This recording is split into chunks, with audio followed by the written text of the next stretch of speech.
All right, y'all, we back. So I don't smoke and I don't drink, but I'm so high off of that win we got the other day. I'm still high off of that win.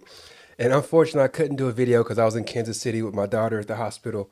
But I had to come on here and just do a video. And we're going to be all over the place in this video. Probably should have been a live stream, really, because I just want to sit here for as long as it takes and talk about all the different plays and the thoughts and stuff that went through my mind throughout that entire crazy, exciting game. I don't even know what other words to use, but I'm so hyped right now. And it's Tuesday. The game was Sunday. I'm still hyped about it. All right. So we're gonna talk about the game in general. I'll talk about some plays, some thoughts that I had, some players, some just all that stuff. But first, I want to talk about Notre Dame. I want to talk about them as a whole, and then we're just gonna move them aside, and then I'll talk about everything from the Hurricanes' perspective. Okay. First thing I want to address is I've been seeing a whole lot of stuff in a lot of people's comment sections because I've watched YouTube video after YouTube video since this game happened. And there's so many people who are saying, congratulations to CJ Carr for playing such a great game. Let me tell y'all right now, CJ Carr did not play a great game. I'm sorry to tell you, he did not. He did not look good. And I know I'm maybe coming from a biased situation, but I'm telling you, when I take my emotion out of the game and I just look at what he did just in total, he did not look good to me at all. And this is what he did. He had 19 completions for 30 attempts, 221 yards, 2 touchdowns, and an interception. So the thing that people are getting caught up on, what I believe, is that they're focused on stats and not actually watching the game. For instance, he had 19 completions. The man threw 10 screen passes. 10. 10 screen passes. So, hell, that means I can complete 8 of those, me, and I'm terrible. Like, I can complete 8 of those. He threw 10 screen passes and had 19 completions, and people are patting him on the back.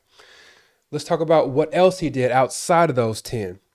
So he had at least 4 of those 3 yard out routes. He threw at least 4 of those easily, where he would just have a receiver go 3 or 4 yards up and then cut right outside to the hash, and he would snap the ball and throw it directly to that guy for a gain of 3 yards, and then maybe run for 5 or 6 yards, and it looks like an 8 yard pass.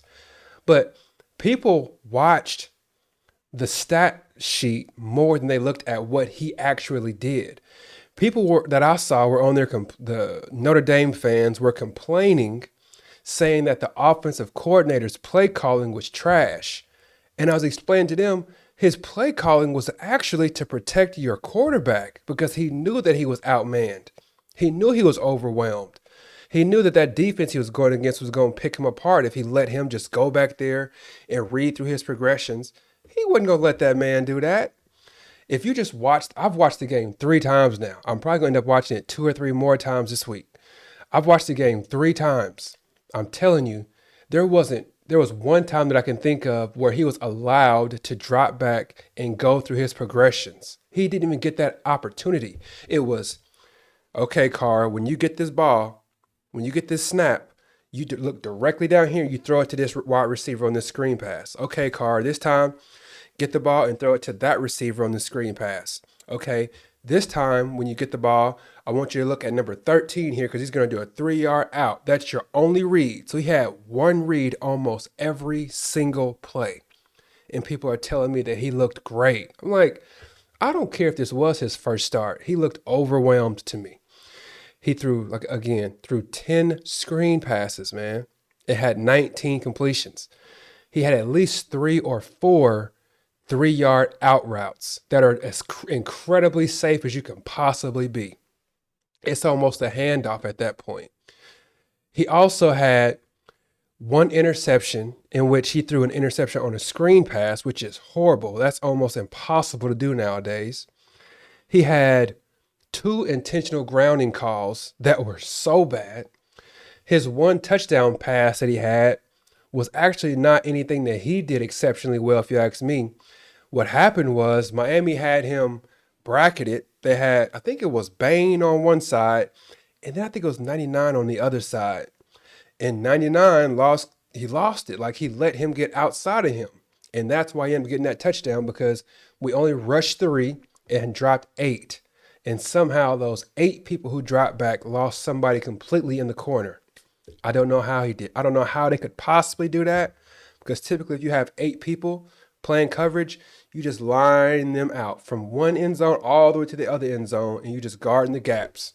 So for them to lose that whole sideline like that was super concerning. I don't know what that was about, but the whole problem was that the defensive lineman lost containment on that rush. If they didn't lose containment on that rush, he would have lost 25 yards because he was just running in circles looking lost.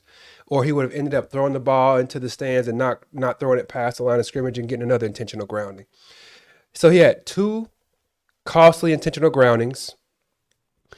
He also got sacked twice at the end of the game in situations where you can do just about anything but get sacked. He got sacked in those situations. So did he look great to me? Absolutely not.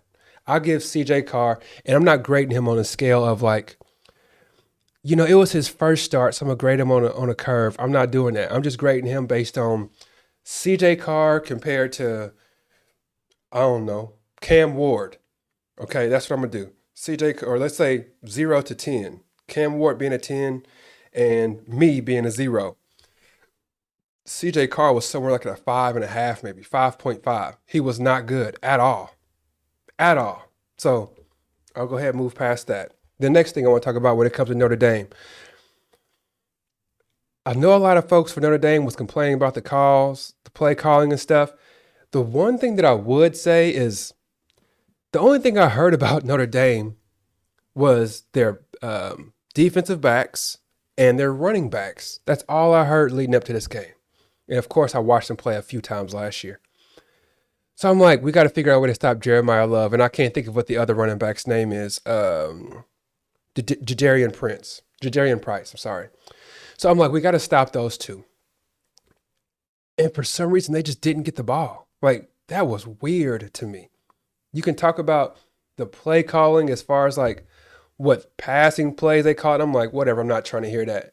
But if you say they didn't run the ball enough, I kind of have to agree. Like, how does Jeremiah Love, one of the front runners for the Heisman, only get 10 carries? And then how many receptions did he have? He had 4 receptions.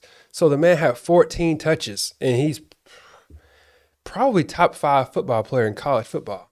I don't know how that happened. I don't get that. I did hear that the offensive coordinator was calling a bunch of option plays, run pass option plays, and Carr continuously would pass it almost every time. So I heard that's part of why Jeremiah Love wasn't getting the ball. But that just seemed weird to me. If you have an excellent offensive line, like they kept saying, if you have a great running scheme like they say you have, how do you only run the ball 10 times with Jeremiah Love, 6 times with Jadarian Price, and then CJ Carr gets 11 carries? I don't know, man. That did seem kind of weird to me. That made me scratch my head and say, I don't know what this offensive coordinator is doing, really. Let me make a couple notes real quick. Okay, the defensive backs. We do got to talk about Notre Dame's defensive backs, which I'm not going to lie to y'all. Whether we won the game or lost the game, I had my mind made up to come on here and tell y'all that Notre Dame's defensive backs were outstanding. They were really good, like really good. They were guarding them like chest to chest, like all the way up and down the field. I was super impressed with Notre Dame's. Now, I've got to say, I did feel like they were holding a little too much, and I felt like the Canes were not getting any kind of calls as far as their wide receivers go. But I really felt like from their top corner all the way down to their nickel corner, they looked like they were like really good. Their safeties were all over the place. Like that one-hand interception, that one-hand touchdown that we ended up getting, that would have been an interception. I think it was number 8, was just standing back there waiting to catch it. So I'm like, these defensive backs are definitely as good as I kept hearing they were going to be. They were as good, if not even better than I expected. Incredibly impressed with their defensive backs. So shout out to them. I don't really want to give anybody else on Notre Dame's team a shout out because I don't know why anybody would even want to go play for Notre Dame. So gross. And typically I'm pretty cool. I'm not one to talk crazy. I'm pretty humble. But the comments that I got on last year's video that I made for the Ohio State versus Notre Dame game was so crazy. I said, I cannot wait to beat these fools. So I am going to do a video later on calling out every person that had crazy stuff to say to me in the comment section from Notre Dame, and I'm going to respond to them on a video. So just FYI. All right, so we talked about Notre Dame. We talked about the screen pass happy CJ Carr, who got almost everything from screen passes. Now, the last thing I want to talk about when it comes to Notre Dame was the fact that they had one big play, 64-yard reception. That 64-yard reception reminded me so much of what our Canes were doing last year on defense. It was a total misread. I don't know how that happened. There was so many times last year, you remember, where 10 players on defense was running man and one person was running zone. Or 2 players were running zone and the others were running man. And that's what happened here. We had one guy who thought he was in a zone, apparently. I don't know. And everybody else was playing man to man. So it was a Teray. He was playing zone. He saw the tight end. He was covering the tight end. Then he saw the running back, Jeremiah Love, run in front of him. So he said, I'm going to leave this tight end and I'm going up here to guard this running back. And just left the tight end by himself. So if you take that 64-yard completion away from CJ Carr and you take away all of those screen passes, he didn't do anything. Okay, so CJ Carr did not look good. Everybody was out there saying he's the quarterback of the future. He is nothing. All right, maybe he will turn out to be something. I'm not going to say he sucks. Maybe he will turn out to be something, but that game shouldn't have been the game that told you about him being a superstar. You go back and look at someone like Jameis Winston. I remember when I found out that Florida State was starting a freshman quarterback, I said, oh, we're going to get them so nice this year. They started a freshman quarterback, and then I watched him play. I was like, that dude is pretty good. The first time I saw him play, I was like, he's pretty good. He didn't look like a freshman. This CJ Carr guy looked just like a freshman to me. Looked just like a first start to me. So, not impressed at all. All right, now let's switch gears. Talk about our Hurricanes some more, and we'll leave these Notre Dame Fighting Irish alone for the time being. Okay, I told y'all, man, I'm still high about that game. I'm hyped about it. It's going to take me a little while to get through all this stuff. I got my water down here, so we're going to get through it all. We're going to get through all of this stuff. Okay, my first thoughts on Carson Beck. I almost called him Carson Wentz. Shucks. First thoughts on Carson Beck. Now, it's hard to grade what he was doing, okay, because he was playing against what I believe is a really good defense. He was 20 for 31 for 205 yards and 2 touchdowns, 0 interceptions. But I got to tell you, when he stands in the pocket, he does not scream confidence to me at all. His body language when he's standing in the pocket does not scream, I got this, like even a little bit. I remember back when Peyton Manning was playing, second favorite player of all time is Peyton Manning. My favorite player of all time is Ed Reed. But I remember watching Peyton Manning, and he would have he would tap dance almost in the pocket. He would go back and just start tap dancing before he threw it. Carson Beck is not quite doing that. It looks more like he's panicking because Peyton Manning would be standing strong in the pocket. His feet would just be moving. Carson Beck is like tapping his feet, but he's like scooting back the whole time. So he'll get into the pocket, and then after about 2 seconds, just notice it. Pay attention going forward. He starts tapping his feet and backpedaling like he's waiting to get hit. He looks like he's scared of any kind of contact. So he doesn't scream confidence when he's standing in the pocket. But I've got to say, his numbers looked pretty good. He looked down the field and made plays down the field instead of just relying on screen passes and little cross routes and stuff. Overall, I thought he played a pretty good game. If you remember me talking about him last year and also last video I made, I was talking about how Carson Wentz, I've never been a huge fan of his. His first year, he jumped off the page. I thought he looked pretty good, and they said he was going to be like a Heisman candidate. And then in his prove it year, he really didn't do anything. He threw a bunch of interceptions, and people blame the receivers and they blame the offensive line. I'm not really buying that. I think he just had a down year. I think he just didn't have as much talent around him as he did before, and he struggled with that. Versus if you look at somebody like Cam Ward, when he doesn't have a lot of talent around him, he still looks pretty good, right? So I don't know. Quarterback, I thought he looked a little shaky in the pocket, but overall he played well enough to win the game. And that's one thing that Coach Cristobal talked about at the end of this game. He said he's a winner. You can't deny that. Like, the man knows how to win football games. Tom Brady is not somebody who's super athletic, doesn't have the best arm, but the dude knows how to win games. He knows how much time is on the clock. He knows how many timeouts the other team has. He knows how many timeouts he has. He knows how many first downs he needs to wind the clock down. Carson Beck seems to be excellent at that kind of stuff. So that's a definite plus to have.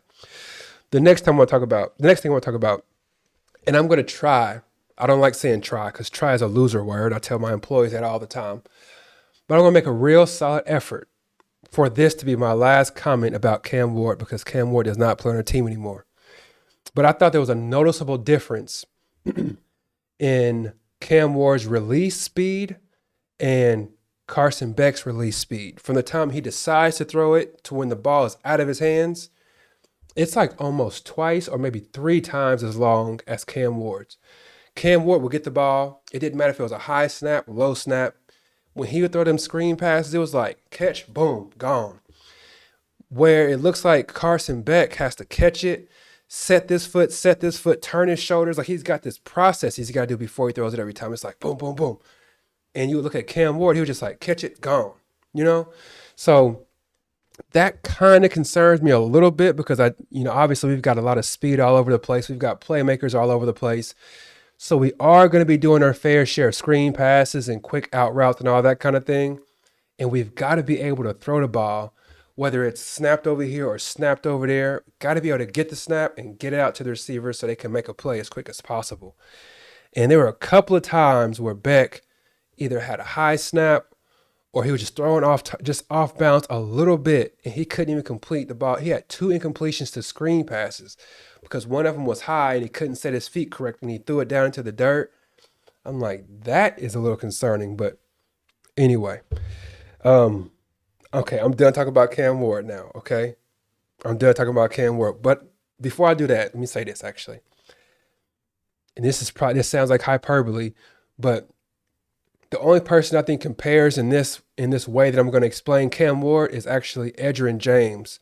But I don't ever recall seeing a player for Miami being so much head and shoulders above everybody else in the nation than Cam Ward last year. Cam Ward looked to be like head and shoulders above everybody. The second best player, he was head and shoulders above the second best player in the entire country. The only other person I can remember being like that was like probably Edgerrin James. When he was playing, it seemed like every time we snapped the ball, he was like a college player playing against high school kids is what it looked like when Edgerrin James played. And that's the same feel that I had when I was watching Cam Ward. He looked like he was like a pro player playing against freshman college players. Like, it was like this incredible difference in level. So if y'all are expecting anything like we got last year from our quarterback position, just don't. All right, let's please not do that. Don't be like me sitting here comparing the two, because then you'd be kind of foolish like I am in this sense. Okay, so now I'm done talking about Cam Ward. We're done with that. We're good with it. All right, we're done. All right, so let's talk about the next thing I want to mention, which is Justin Scott. One thing that I really do enjoy about watching football, especially college football, is you get to see these people who come onto campus as kids who are like so unpolished.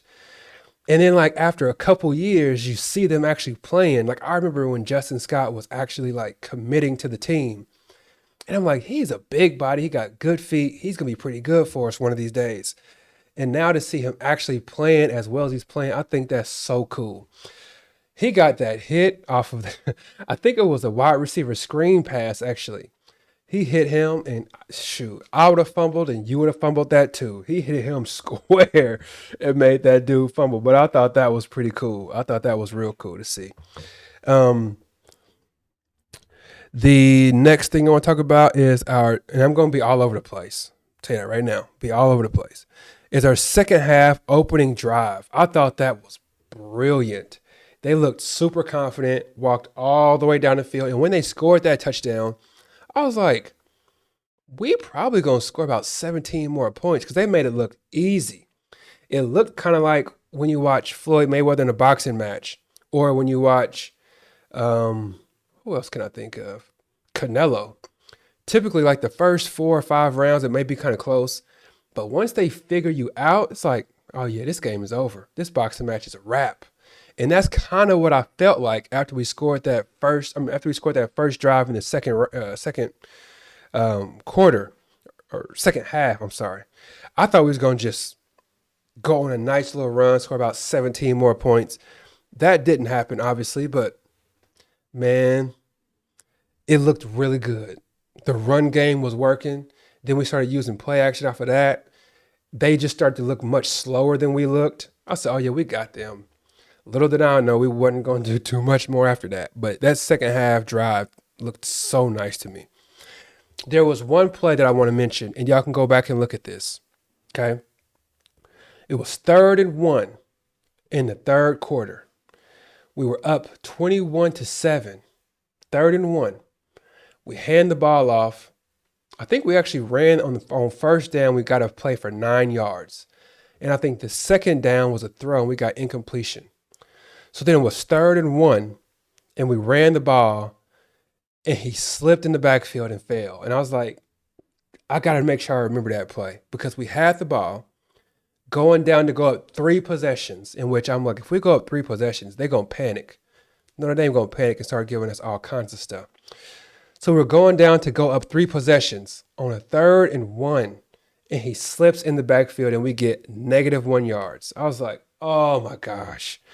Got to convert that because we just went up 14. We stopped them on a 3 and out, I believe. We get the ball back. If we get a couple of first downs, can you imagine what Notre Dame is feeling over there? They're going to start panicking like crazy, especially after being on this long drive that we just put them through.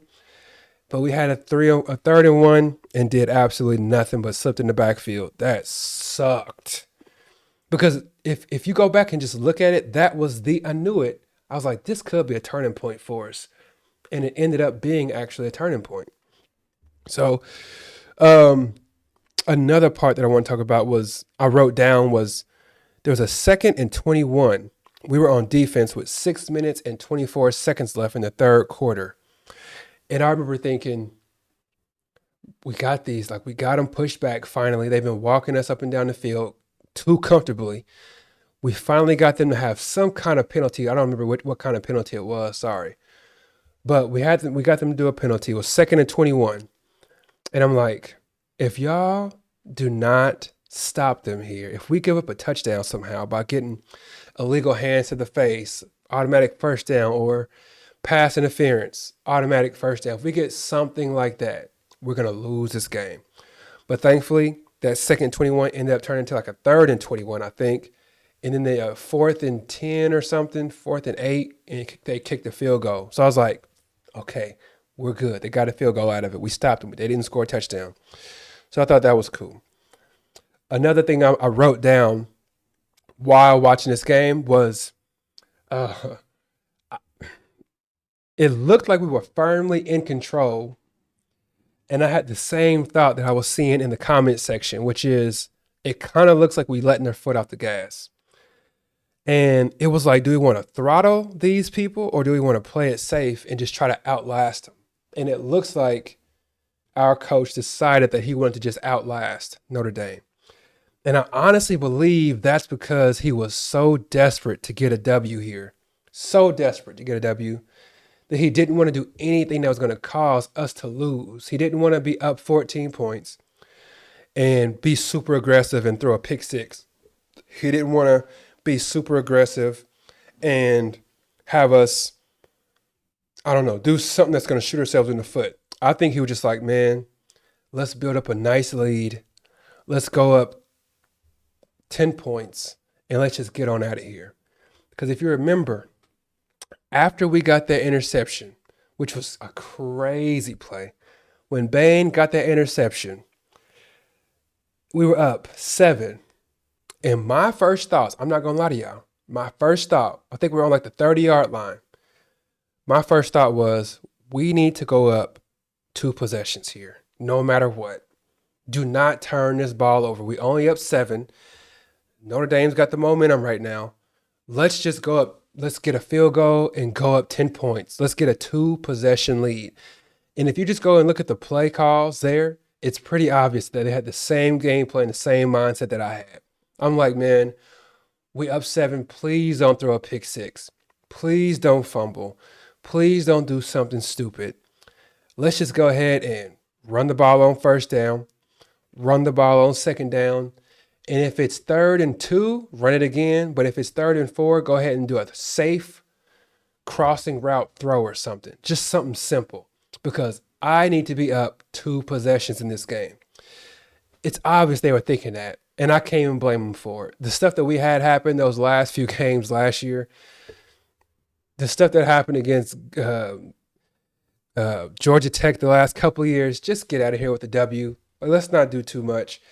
And I understand those 2001 Miami Hurricanes, the LSU Tigers of recent, the Bama Tide of recent year. Like, they don't just say, I'm going to outlast this team. They throttle teams. They say, I'm up 7. We're going to score a touchdown here, go up 14.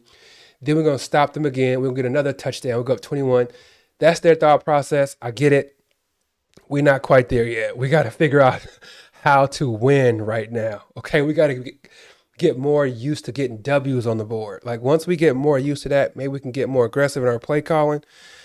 I couldn't even be mad at them, though, for that. Instead of thinking, let's throttle them, they were like, let's just outlast these fools. And they did just that. I did feel like Fletcher ran the ball exceptionally hard in this game. If you remember one of my gripes from last year, I talked a bunch about how he would run with one hand on the ball in traffic. And it looks like his coaches are telling him that because he made it looked like it was an obvious goal of his to, like, once he's in a little congestion, he put both hands on the ball. He continuously did that this past game. And last year, he would never do that. He would run right up the middle, holding it with one hand. I'm like, what is he doing? Or he would go up the middle with 2 hands on it. And as soon as he would see any kind of daylight, he would put it in one hand, even if there's a linebacker on the left side and a linebacker on the right side. He would still just hold in that one hand once he got through the front line. So I'm glad he is improving that. The next thing I want to talk about, our wide receiver separation. And I know that Notre Dame's defensive backs are really good. Excuse me. I understand Notre Dame's got some really good defensive backs. But I just felt like our wide receivers did not get enough separation this game at all. Like, at all. JoJo Trader, who I looked at as like being able to get open on anybody, I felt like he would be somewhat like the Restrepo this year. Like, if we need a play, if we need 3 yards, just get Restrepo in the open and he's going to get open. Get him one-on-one. He's going to get open and catch a ball. I thought JoJo Trader was going to be that person for us, but apparently it's going to be Malachi Toney. He was incredible. Now, if you want to talk about an impressive freshman or an impressive first start, that is what an impressive first start looks like. That is what a future NFL player looks like. Everybody's talking about how great CJ Carr handled the pressure. He didn't do anything. Malachi Toney looked amazing to me. He was lined up with exceptional defensive backs and was beating them every time. Like, every time he was beating them. So if you want to talk about what an impressive first start looks like, that's what an impressive first start looks like. Malachi Toney is a problem. He is going to be a problem for a long time. And then when you find out that the boy is only 17 years old, like, what? He is exceptional. I'm telling y'all, he is exceptional. All right. Uh, CJ Carr's touchdown pass. We talked about that. I still don't know how they lost containment on that. I don't know how we could have 8 people playing inside of the end zone and we still lose a man that much. I will give CJ Carr credit because he did throw a no look pass. That was pretty smooth. I ain't gonna lie. That was pretty smooth. He was running up, looking straight into the like straight looking straight inside and then threw it that direction. That was pretty smooth. I guess that's how he got that open, but that still pains me. There's no way that we have 8 people guarding the end zone, spread them out from this line to that line, and just separate them out and guard the gaps. It should have been pretty easy to stop that, but whatever. Um, the next thing is Carson Beck. Oh Lord, I know a lot of folks are patting him on the back, which maybe we should be. And I don't want to come across like Debbie Downer here, but both touchdown passes were actually like probably should have been interceptions. The first one, we got Malachi Tony, who played that ball in the air like a veteran. He like cut off that corner when the ball was in the air. The typical receiver, like I'm thinking if that was, I don't even want to put anybody's name on it. If that was a different receiver, if he didn't come back to the ball like he did, that probably would have been intercepted by that corner because the corner could have just cut him off, came back to the ball and got it himself. But since Malachi Tony came back so hard towards that ball, there was nothing that corner could do. He was just stuck behind him. So that was the first touchdown. And people kept giving Carson Beck credit for it, which you got to give him credit because it is a touchdown. But at the same time, like Shannon Sharp says, I typically don't look at the fact that we scored a touchdown. I want to know, how did we score the touchdown? Like, could we do that same thing against Ohio State and get away with it? Could we do that same thing against Clemson and get away with it? Maybe, but probably not. Like, it was kind of like a fluky play. That's why it concerned me so much. The other one was that one-hand touchdown pass. That catch CJ Daniels came up with was crazy. It was 5 receptions, 46 yards, and a touchdown. That catch was nuts. And again, I believe Carson Beck saw the initial double move that CJ Daniels put on that corner, and he was like, oh, it's open, touchdown. So he just threw it over the top. I don't think he saw the safety sitting back there waiting to intercept it.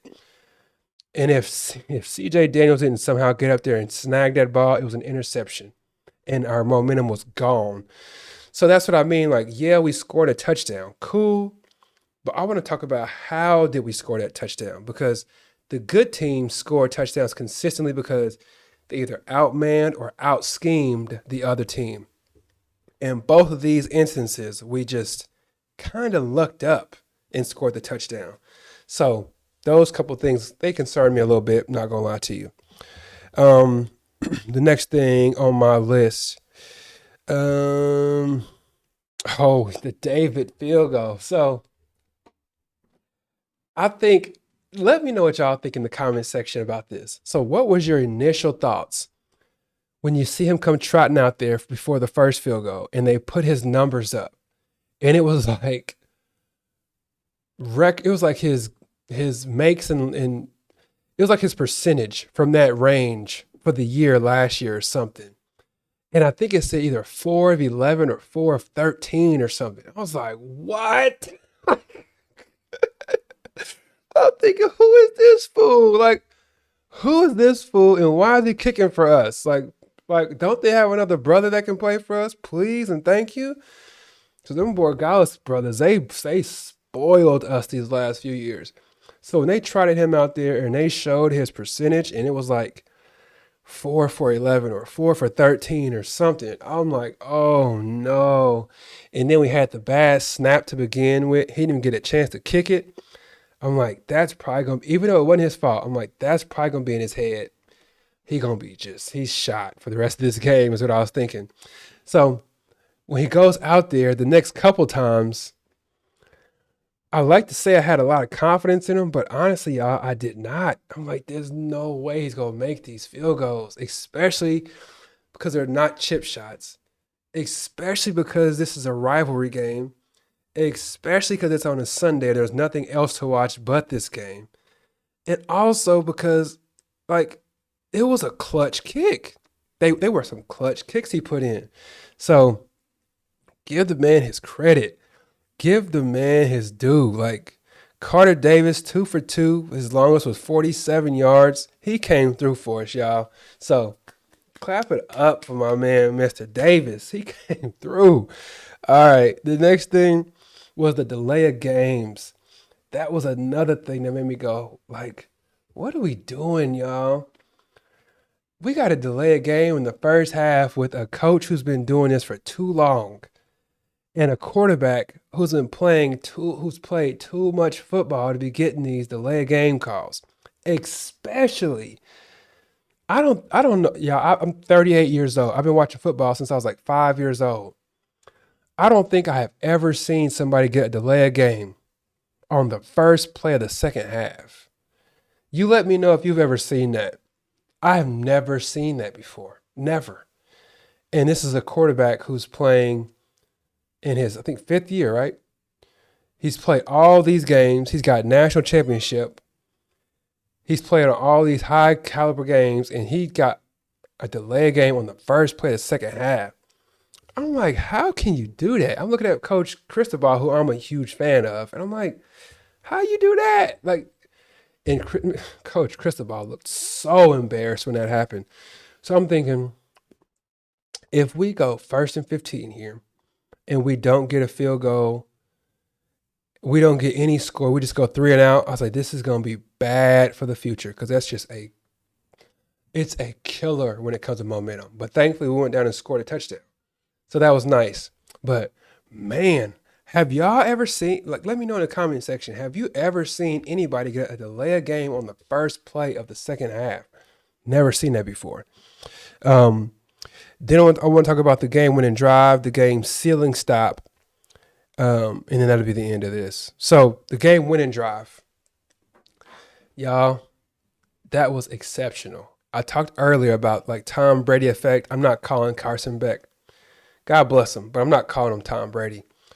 But he just had that, like, I know how much time is left. I know who needs to get the ball. I know where the ball needs to go. I know how long to take before I snap the ball. I know I've got the 2-minute warning coming, or they call it the 2-minute timeout coming up here. So he knew all of that stuff, and it was pretty obvious that he knew it. And, credit OC Dimples, the offensive coordinator, Coach Dimples is what I call him. Give him a ton of credit on that too, because they walked that ball up the field methodically. They took plenty of time off the clock. Not as much time as we'd like, obviously, because we would have loved to get one more first down to just bleed the clock all the way out. But got to give them so much credit on that last drive. Carson Beck and OC Dimples, they both get crazy, crazy props for that drive. They killed that. Now I want to talk about we go up 3. It's the end of the game. There's like 1:01 left, I think. And I'm telling y'all, the first thing that came to mind was the video that I most recently made. And the video that I most recently made was talking about Carson Beck and my man Ruben Bain. And I said, I don't know which Carson Beck and which Ruben Bain is the real version of them, because they had exceptional years where they jumped off the page. And then in what I call their prove it year, where you got to actually do it 2 times in a row to be considered great or really good, or else it's just a blip on your radar, right? I'm like, Carson Beck had a great year. The next year he came back, he threw a bunch of interceptions. Ruben Bain had a great freshman year. The next year he was hurt a lot, and he didn't really do much of anything. He just looked lost out there. So I said, I don't know how good Ruben Bain really is. Like, people are crowning Ruben Bain like he's really good.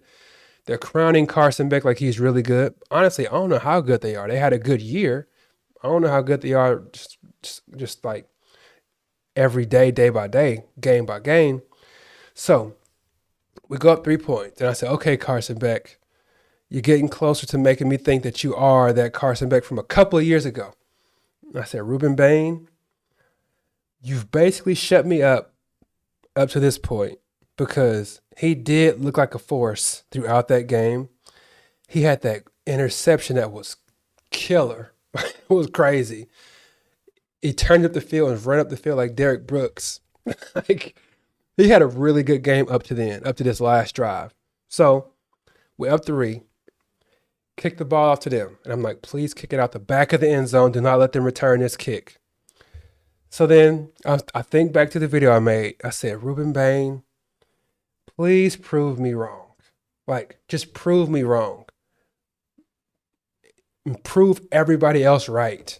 Show me how dominant you can be because we need some pressure on this quarterback. We got to have it. So, first play, quarterback gets the ball. He drops back a little bit, and Ruben Bain comes around the edge and just about gets him before a screen pass. So, to sack somebody before they throw a screen pass, you got to be back there pretty quick. He almost sacked him before the screen pass. So I was like, whoa, that was impressive. The next play, he gets back there, gets his hands on him, just blows that play completely up. Akeem Mesidor. I didn't have much to say about Mesidor the entire offseason. Them last couple plays, Mesidor and Bain were almost showing each other up. Like they both looked unblockable. Like it was crazy. Bain was coming around the edge and he made that defender, I think it was a tackle, I think it was number 75. He made him turn in a circle because he first ran so far around him that 75 had to just do a full turn around and just sprint to try to cut him off.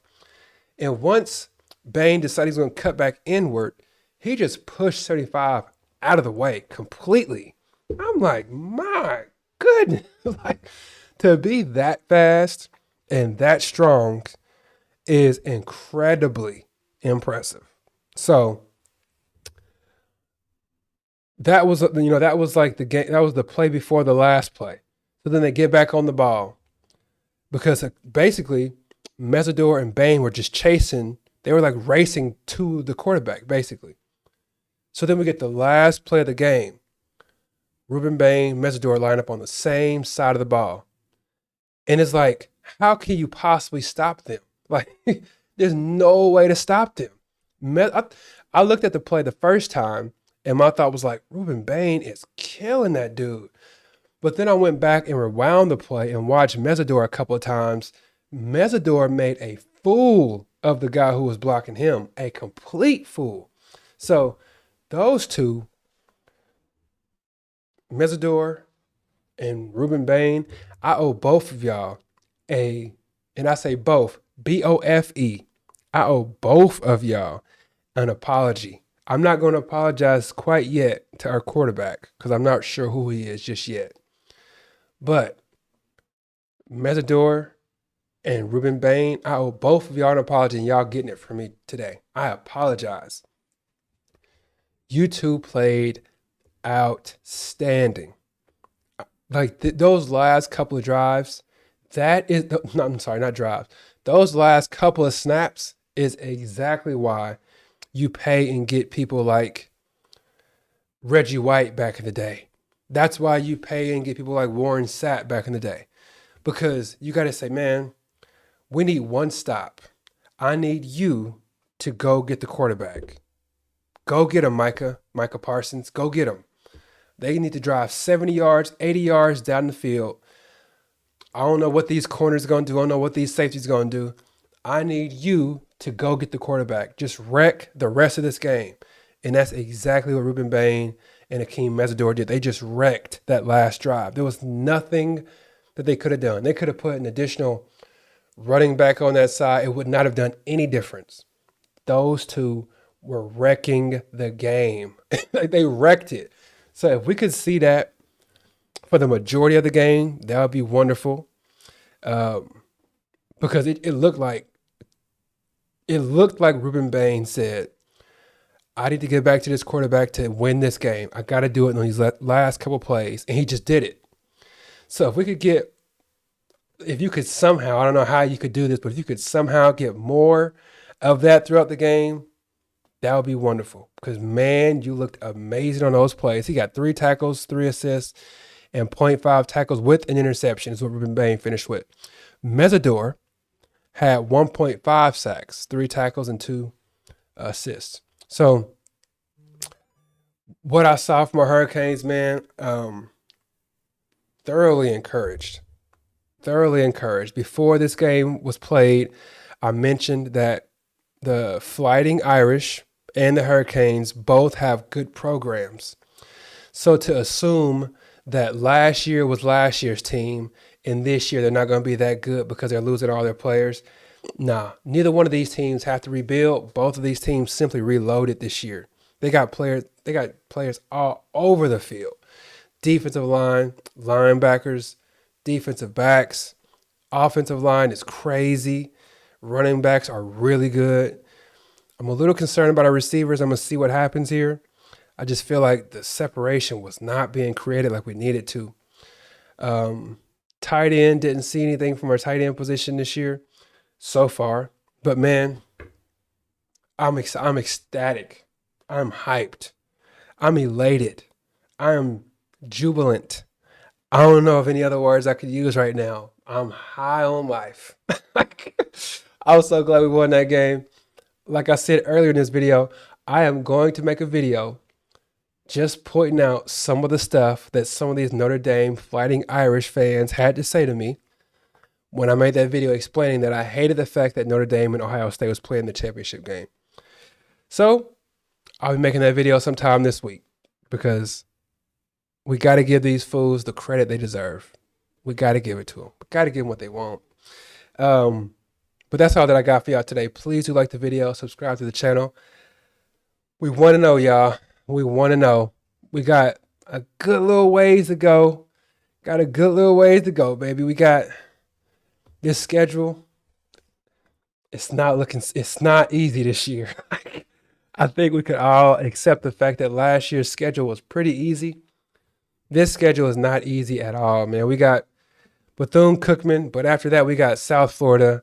I don't know if you saw South Florida or not, but they looked really cool to me. Then we got to play number 13, Florida. Then we play Florida State, who, like, where did that come from? Play Louisville, who's always good. Play Stanford. You never know what you get from them. SMU, Syracuse, which we owe them one. You saw, FYI, you saw what Syracuse looks like when they can't just say jump ball left this play, jump ball right that play. Next play, jump ball left, jump ball right. They just threw contested passes the entire game. That's all they could do.